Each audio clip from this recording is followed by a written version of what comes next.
Hello everyone, Kevin Walmsley here, President and Vice Chancellor of Nipissing University, and we are entering the Isotope Hydrology Lab where Professor April James is waiting for us.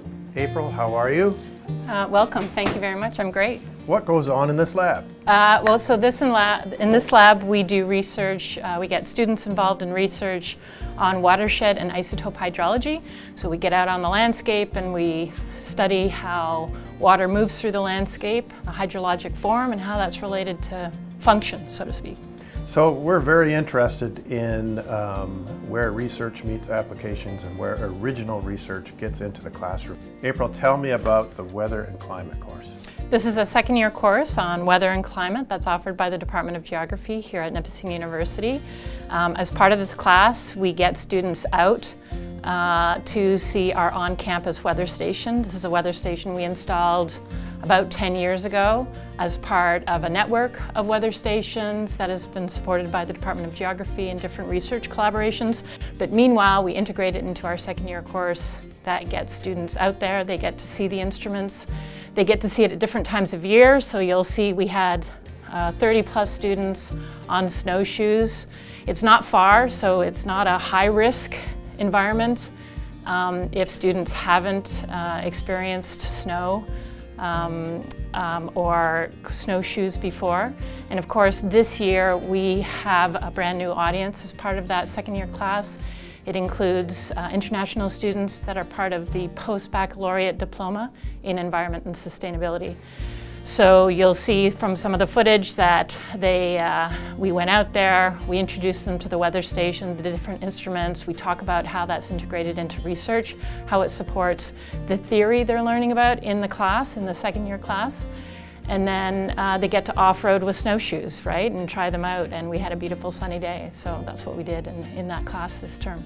So what we're really talking about here is land-based learning, where our students get the opportunity to put on snowshoes, not take the bus, but get on snowshoes and actually go to part of our beautiful 700 acres here at Nipissing University and experience firsthand the weather itself, and then get the opportunity to study weather and apply those principles that they learned in the classroom. Does that capture your course in essence? Yes, absolutely. And we had a great time out there. We happened to have a beautiful weather window, but I think the week before it was sub minus 20 degrees.